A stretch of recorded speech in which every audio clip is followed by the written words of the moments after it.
الشيطان الرجيم. بسم الله الرحمن الرحيم.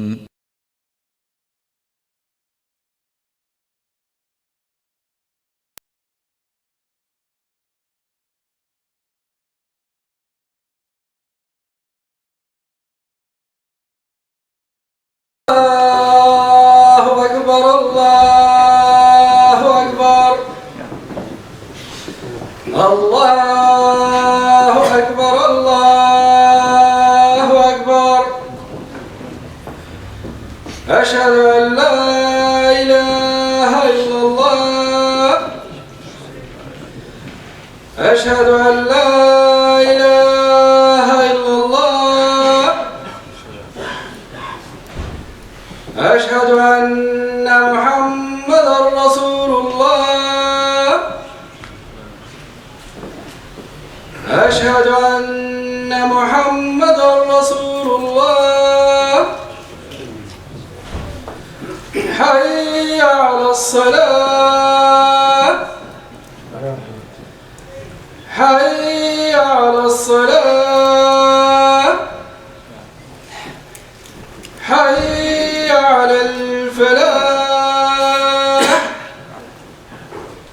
حي على الفلاح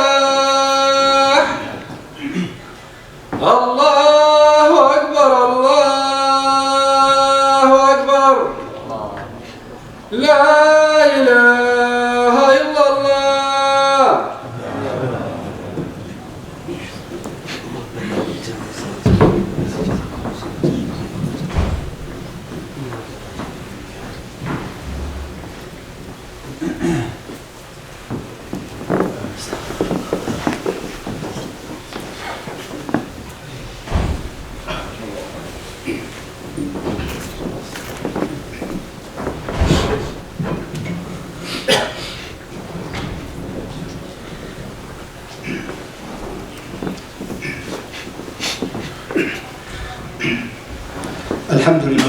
الحمد لله نحمده ونستعينه ونعوذ به من شرور أنفسنا وسيئات أعمالنا. من يهده الله فهو المهتد ومن يضلل فلن تجد له وليا مرشدا. وأشهد أن لا إله إلا الله وحده لا شريك له وأشهد أن محمدا عبده ورسوله. اللهم صل وسلم وبارك على سيدنا محمد النبي الأمي وعلى آله وأصحابه أجمعين. أما بعد. Dear brothers and sisters, Assalamu alaikum wa rahmatullahi ta'ala wa barakatuh. I welcome you for this blessed day. Everyone who is part of this masjid and also all of the guests that are here today. So inshallah today in this khutbah I wanted to focus on a few things that are part of the story of Sulayman, the story of Prophet Sulayman or Prophet Solomon. But before I do that, I wanted to relate that to some of the things that are happening, around the world, and particularly things that are perhaps more negative in terms of maybe in the Middle East and in some other countries. And one would think about how a person can be useful. A person can be useful to himself or herself. A person is useful to his family. A person is useful to his community. A person is useful to a whole nation, whether a host nation, like the United States, if somebody is coming from a different country. As you know, in the US, a lot of the people that are here came from many different countries. Or perhaps a person who is useful to his own country. And so this is very, very important because as you know, in Islam, we are here for a purpose to do good, to be righteous, to help other people. That is, I think, one of the main messages that we have. And in order to be able to help and being useful, then you have to be in a strong position. You cannot help be helpful if you are weak and you cannot, whether weak from a financial point of view, or weak from knowledge point of view, or weak from strength point of view. And these are, I think, very, very important.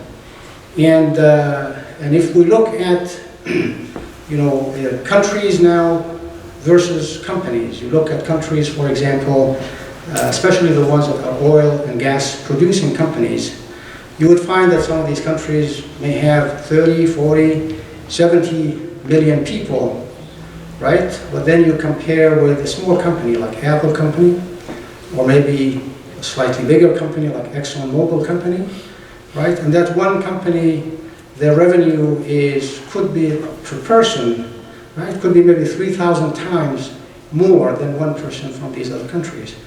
And then when you do this, very quick comparisons, then you can say, maybe I am not providing the environment, maybe I am not providing the tools how to make every single person in this environment more productive, more useful to himself or herself and to humanity in the end, right? So let's look a little bit about the story of Sulayman. And this is in Surah Al-Naml, chapter of Al-Naml, and it starts from verse number 14, and the story goes all the way to verse number 44 or 45, right? And listen how it starts. أعوذ بالله من الشيطان الرجيم وَلَقَدْ آتَيْنَا دَاوُودَ وَسُلَيْمَانَ عِلْمًا. So it talks about David, Prophet David, Prophet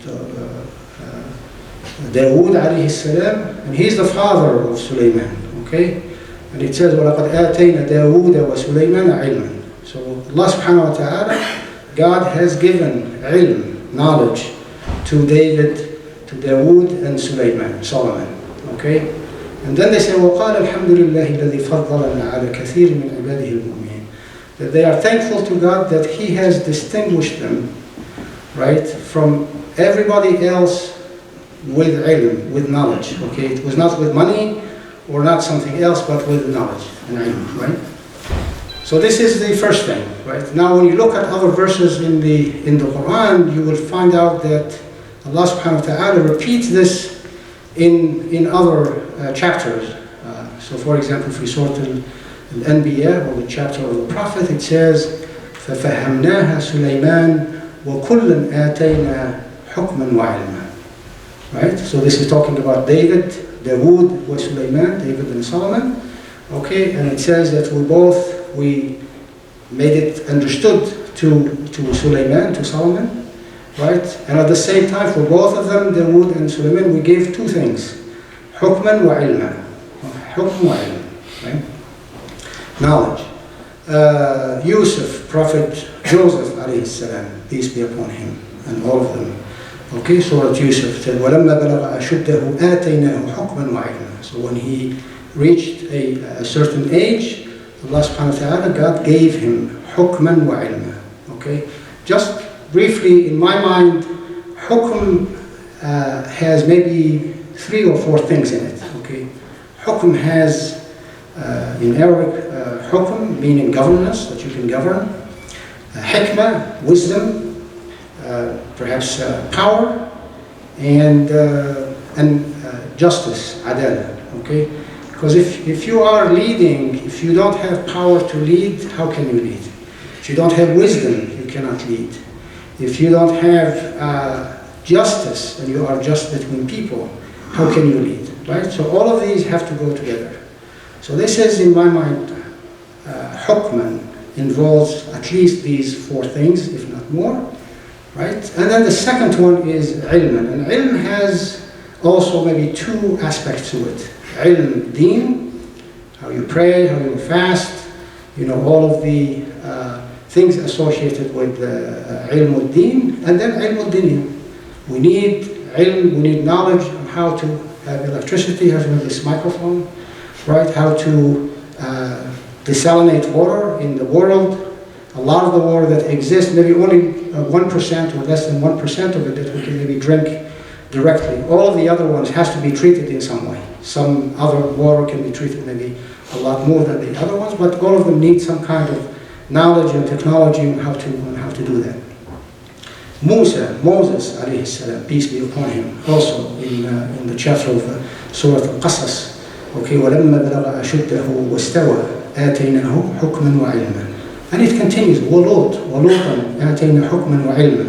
So subhanAllah, so God is putting Allah subhanahu wa ta'ala these two things together. Okay, and there's a reason for that. Allah subhanahu wa ta'ala, hasha, if he does things or says things, just without any purpose. So this is the first thing that David, Prophet David, and also Sulayman, Solomon, his son, were distinguished bil-ilm, with knowledge, right? But now look at how the behavior of the great king Solomon, Sulayman alayhi salam. Remember in one of the other chapters, Sulayman says, قال ربي هب لي ملكا لا ينبغي لأحد من بعدي. Okay, so he asked Allah subhanahu wa ta'ala, he asked God to give him a kingdom that no one after him will have a kingdom like that. And Allah subhanahu wa ta'ala, he did. God gave him such a kingdom. So he gave him knowledge. He gave him the ability to control the wind. He gave him ability to understand and talk to the animals, the birds, the ants, and so on. And also in his kingdom, he had not only the animals and the humans, but also had the jinns. Okay? So if any of us thinks that at some point, he's very, very important, then you say just slow down. Okay, Sulayman was very, very, at a very high level, and no one after him will reach, that position. Okay? But when Sulayman and his army came to the valley of the ants, and he heard one of the ants instructing the other ants, to get into their habitats. Okay? قالت نملة يا أيها النمل ادخلوا مساكنكم لا يحطمنكم سليمان وجنوده وهم لا يشعرون. Right? So it's instructing the other ants to get into your habitats. Perhaps Sulayman and his army will crush you without knowing. Right? But of course Sulayman understands and he can hear what the ant is saying. Right? So in the verse it continues, فَتَبَسَّمَ ضَاحِكًا. So he smiled, he's amused by what the ant is saying, right? But see what he says right after that. وَقَالَ رَبِّ أَوْزِعْنِي أَنْ أَشْكُرَ نِعْمَتِكَ الَّتِي أَنْعَمْتَ عَلَيَّ وَعَلَى وَالِدَيَّ. So immediately after that, he's not thinking that he is very powerful, he can understand the animals, and he had his ego, take him somewhere. No, he remembers God that gave him this ability to do that, because without that he can be perhaps nothing, right? So then he immediately thanks Allah subhanahu wa ta'ala, and he actually asked God, وَأَوْزِعْنِي, for God to help him to be thankful to God, to him, for all of these bounties that he has given him, and also for his parents. And then he continues, وأوزعني أن أشكر نعمتك التي أنعمت علي وعلى والدي وأن أعمل صالحا ترضاه, and also that I do the right things, to be a righteous person, and the things that will please you, O God. Right? And then after that, وأدخلني برحمتك في عبادك الصالحين, and make me among the righteous people with your grace, not with my knowledge, not with my ability, not with my strength, but with your rahmah. Right? So this is how Sulayman, who is at the very top, that no one after him, will reach that position in knowledge, in power, but how humble this person is, right? And but his kingdom is also very disciplined, right? In a lot of these companies that we work with here in the US, in Asia, any one of these companies, Samsung, Toshiba, Panasonic, wherever the companies are, it's like a military base. People are disciplined, they work from the morning to night, they work weekends, right? And very, very disciplined people. The discipline is also because you cannot make anything if you don't have discipline. Even if you have 2 or 3, a group of small number of people, if there is no discipline, everybody will be pulling to the left and the right, and then you can't do anything. So discipline and indibat in Arabic. plays an important role. Okay, so look at the discipline in the kingdom of Sulayman, right? So one day he has a meeting, and guess who is absent from the meeting? Okay, Al-Hudhud. This is a small bird. You can check, on the internet under the name Hoopoe. Okay, H-O-O-P-O-E. Okay, it's a small bird, maybe about this size. Very presentable, has colored feathers, and he has like a suit, right? But when you check on him, he doesn't have any special features except that he can fly, or it can fly.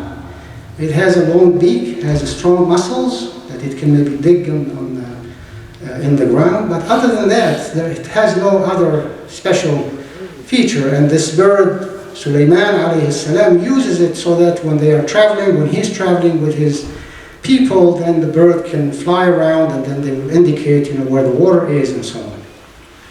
But this small bird was absent from the meeting. So look again at the behavior and how Sulayman reacts to this, right? So the verse says, وَتَفَقَّدَ الطَّيْرَ فَقَالَ مَا لِيَ لَا أَرَى الْهُدْهُدَ أَمْ كَانَ مِنَ الْغَائِبِينَ.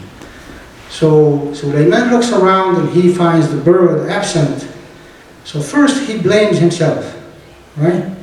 فَقَالَ مَا لِيَ لَا أَرَى الْهُدْهُدَ. Why? What's wrong with me that I cannot see the bird?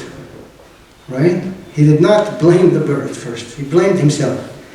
Why is it that I cannot see the bird? Or is it from the absence? Right? That he's absent, right? But then when he found out that he was really absent, then he says, لَأُعَذِّبَنَّهُ عَذَابًا شَدِيدًا. That I will give him a severe punishment. أَوْ لَأَذْبَحَنَّهُ. Or I cut his head off. Unless he brings a very valid excuse. And I'm wondering if this bird or any other member in the kingdom of Sulayman, this is the punishment if he just missed the meeting, right? What if this bird or somebody in the kingdom of Sulayman did something more than that? Maybe he stole money, or تعدى على إنسان آخر, he did something bad to one other person, right? What would be the punishment?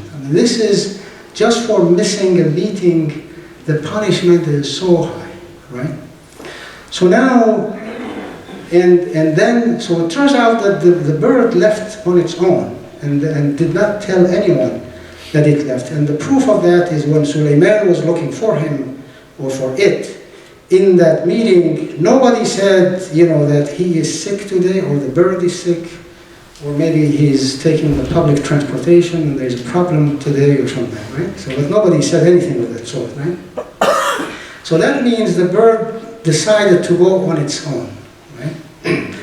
And for me, this bird perhaps is at the lowest, if you look at the hierarchy in the kingdom of Sulayman, that maybe the bird is at the very bottom layer, okay?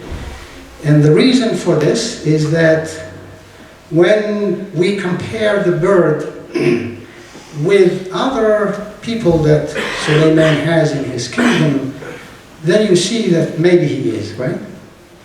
And so when Sulayman wanted to bring the throne of the Queen of Sheba, from Yemen all the way to Jerusalem, like more than maybe 2,000 kilometers, right? And then he had his entourage around him.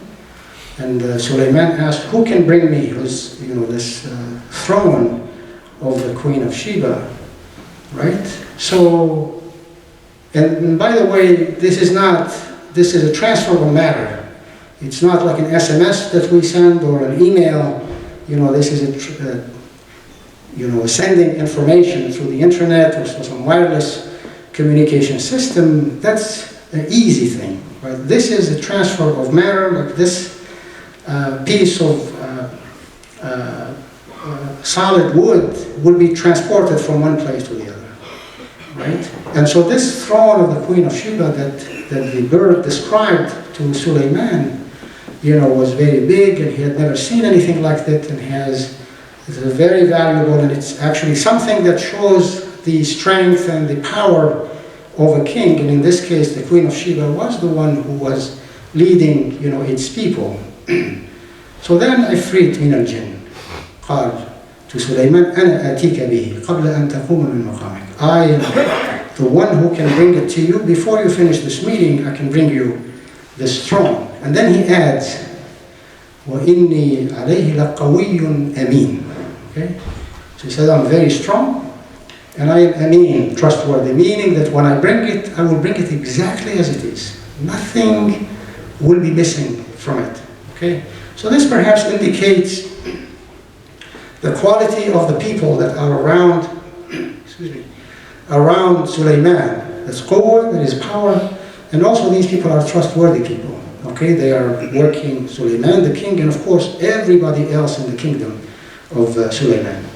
Okay, but then there is another one who has knowledge, right, in the meeting and tells Sulayman, أنا آتيك قال الذي عنده علم من الكتاب, the one who had knowledge from the book, said that I can bring it to you in a blink, like a blink of an eye, right? Can you imagine bringing something big, mass, from more than 2,000 kilometers, in a blink of an eye, right? So you can see, right? So these are maybe the people, or the type of people that Sulayman as a leader, has around him. So now when you compare these type of members of the kingdom of Sulayman with the bird, then you can say the bird maybe is like a very low level, right? However, this bird, this low element, had the initiative to go by itself, right?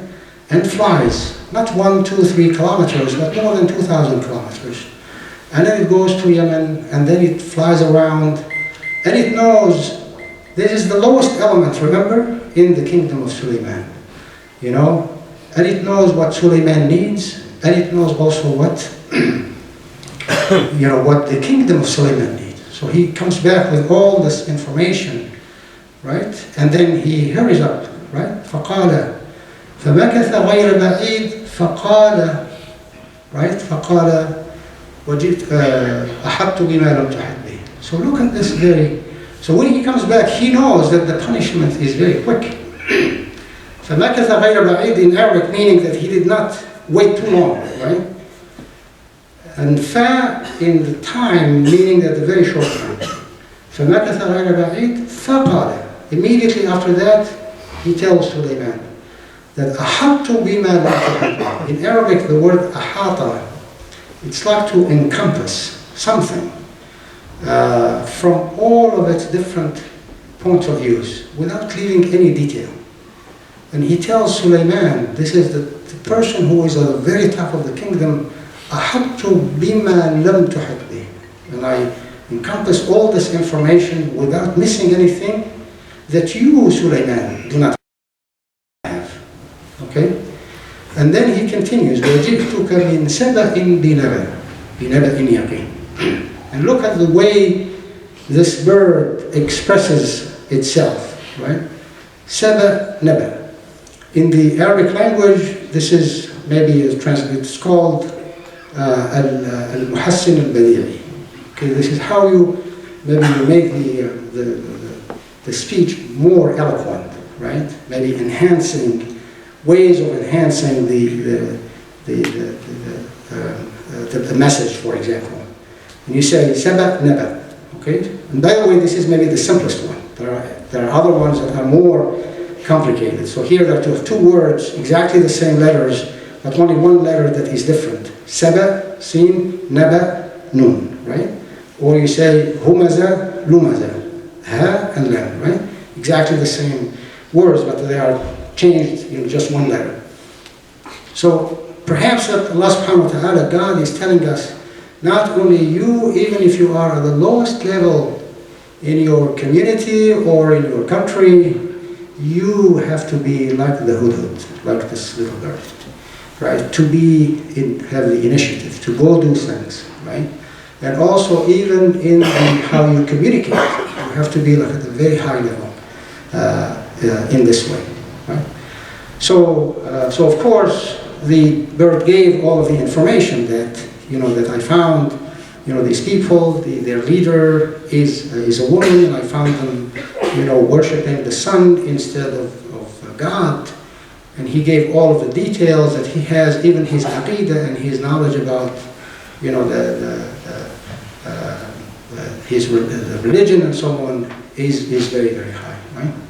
And of course, in the end of the story, that the Queen of Sheba came, right, with her people, and in the end, became with the same religion as that of Sulayman.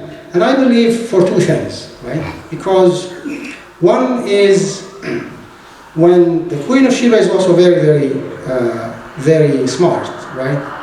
So when the message came to her, she got the people around her, and then she asked for their opinions on how to deal with this message that came from Sulayman. And then at one time she wanted to test, right? So she sent him like a very expensive gift, and then perhaps in her mind that if Sulayman takes this gift, then he is like all of the other kings, right? They're just material people and look after money and so on, right? And then if he doesn't take it, then maybe he's very different, right? And of course, when this thing came to Sulayman, then of course Sulayman sends it back and says, no, what God has given me is a lot more than this. I am not here for to take money or land or anything like that, right? So he sent it back. So when that came back, then she knew that he is not like the others. So she, I think, from the behavior of Sulayman and his the way he conducted himself and so on, maybe this is like one aspect. And the second aspect is that when her and her people traveled all the way from Yemen to meet Sulayman, then what happened was that she sees her throne there, right? And then Sulayman is smart, and she is maybe smarter than him. He says, "Hakada arshuki," is this, your throne looks like this, and she says, "Ka'annahu hu," it's like this, or it looks like this, right? And then he invites her to get into this, you could say maybe a palace, right? Then she raises, her dress because she thinks that there is water, and it's not going to wet, her dress. And Sulayman says, no, this is advanced technology. This is crystals and glass. It looks like water, but it's not, right? So then she sees, the technology and the ilm that Sulayman has with him and his people, and then also the right conduct that they have, and of course, وَأَسْلَمَتْ مع سليمان لله رب العالمين. أقول قولي هذا وأستغفر الله لي ولكم فاستغفروه إنه هو الغفور.